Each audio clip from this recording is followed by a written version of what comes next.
je vais vous lire ce que Marie-Claire m'a envoyé. Elle est vraiment, elle s'excuse de ne pouvoir vous parler directement car un problème de santé l'empêche d'être avec vous ce soir et cet après-midi, elle est partie aux urgences. Et donc, elle me remercie de bien vouloir vous donner son témoignage.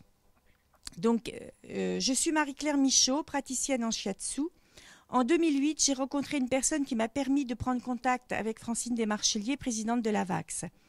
Rien n'aurait pu se mettre en place sans cette association, son dynamisme incroyable et le formidable travail qu'elle réalise depuis maintenant 12 ans.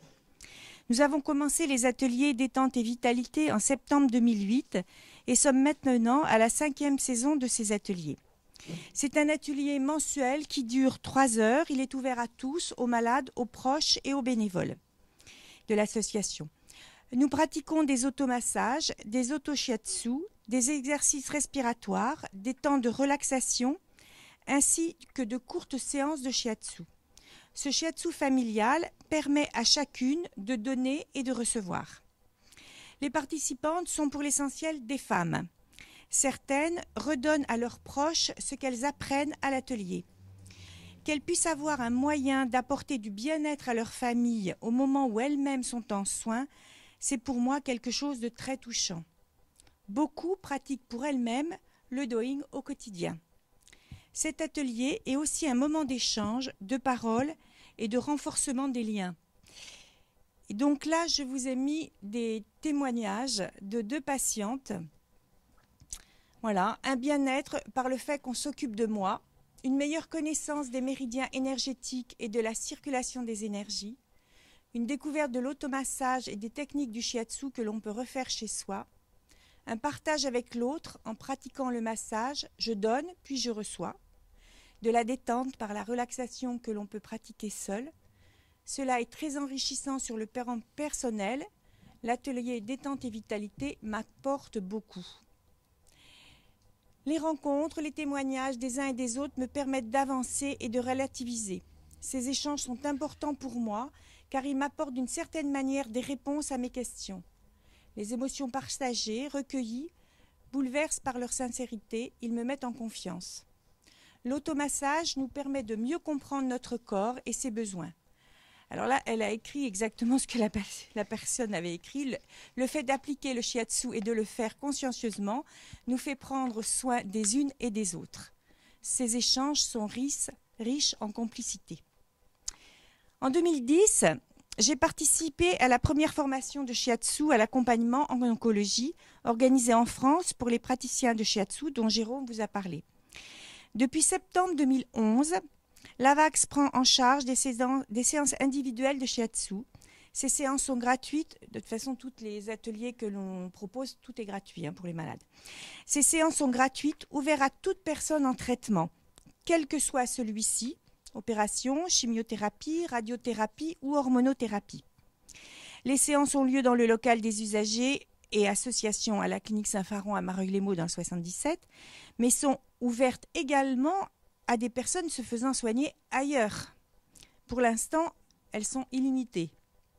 Il a fallu environ 1 année pour la mise en place de ces séances, c'est ce dont je vous avais parlé tout à l'heure, car nous devions avoir l'aval des 3C. Cette expérience est encore très nouvelle pour moi, aussi assez différente de l'idée que je m'en étais faite pendant la formation. J'ai essayé de faire un point sur ces séances et leurs bienfaits à l'occasion de cette première année écoulée et de ce colloque. Je sais que des expériences de ce type sont encore très peu nombreuses en France, que le besoin du côté des patients était très grand et qu'en tant que praticiens de shiatsu, nous devons prendre une place plus importante dans ce domaine.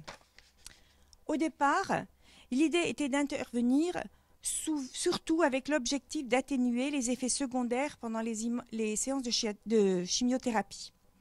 Mais pour des questions d'organisation, de coordination avec le service de chimiothérapie, le fait que les personnes viennent parfois de loin, que les séances ont lieu uniquement le lundi matin, cela ne s'est pas passé comme cela.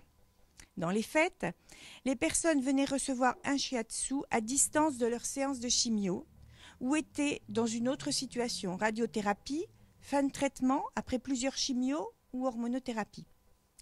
De septembre à novembre 2011, Malgré la communication et la publicité faite par les bénévoles, c'est un petit peu ce que je vous ai raconté, les patients étaient un peu réticents pour venir recevoir un shiatsu. Puis plusieurs membres de l'équipe soignante ont reçu un shiatsu.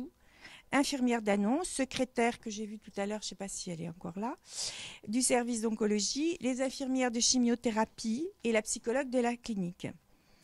Un séminaire sur les thérapies complémentaires en novembre 2011, organisé par la VAX à Meaux, a également permis de mieux faire connaître ces pratiques et aussi le shiatsu.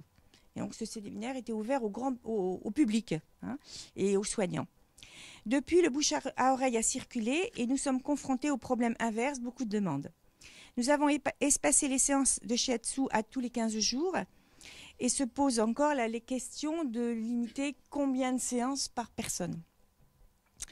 Donc de septembre 2011 à fin juillet 2012, 26 personnes ont reçu du shiatsu, 5 hommes, 21 femmes, pour un total de 140 séances, ce qui fait une moyenne d'un peu plus de 5 séances par personne, avec de très grandes variations, 1 à 18 séances reçues.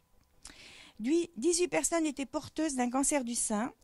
Les autres zones du corps atteintes étaient le côlon, la prostate, les poumons, le foie, les reins, l'amygdale, les os ou le cerveau, ainsi que les ovaires et l'utérus.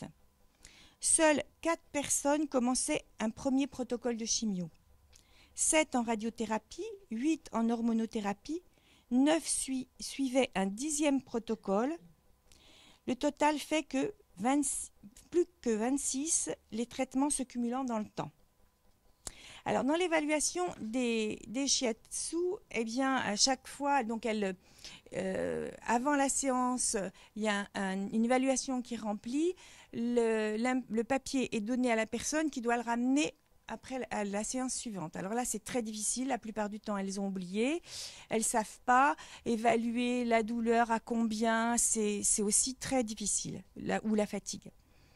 Donc, les grilles d'évaluation que j'utilise ne me satisfont pas vraiment. Difficile pour beaucoup d'évaluer, de chiffrer. Beaucoup oublient de remplir la feuille après la séance. Beaucoup oublient la feuille. Je réfléchis à des critères plus personnalisés et un autre système d'évaluation qui permettrait à chacun de s'approprier cet outil. Alors moi, qui ne suis pas du tout praticienne de shiatsu, et après avoir entendu ce que j'ai entendu, ce serait bien qu'il puisse y avoir un questionnaire où vous soyez tous d'accord. Et voilà. Voilà. Idem pour le questionnaire, des problèmes techniques, peu de retours, des réponses assez aléatoires. Quand il n'y a pas de réponse, qu'est-ce que cela signifie? Il n'y a pas de symptômes ou est-ce que les résultats sont fluctuants ou difficiles à évaluer? Outre une sensation de bien-être, beaucoup ont du mal à définir ce qu'ils ressentent corporellement, de façon précise et encore plus énergétiquement. Ah oui. Ceci dit, si les receveurs font l'effort de se déplacer et de venir régulièrement voir un shiatsu, c'est que globalement, ça leur fait du bien.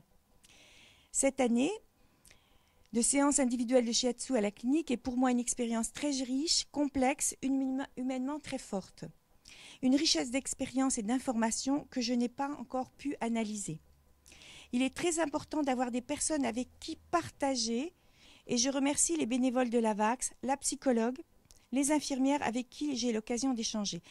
C'est vrai que c'est parfois difficile et Marie-Claire vient régulièrement, on a tous les trimestres une réunion avec la psychologue, les bénévoles, et parce que quand elle revoit les personnes qui sont en rechute, eh bien il faut pouvoir assumer personnellement et donc ces échanges sont très importants. Elle peut aller voir régulièrement la psychologue, elle va aussi voir l'infirmière ou la secrétaire d'annonce. Voilà. Merci aux receveurs pour leur confiance, à l'équipe Saint-Faron et la VAX et également à Jérôme Capian qui répond rapidement quand j'ai des questionnements par rapport à la pratique. Merci de votre attention.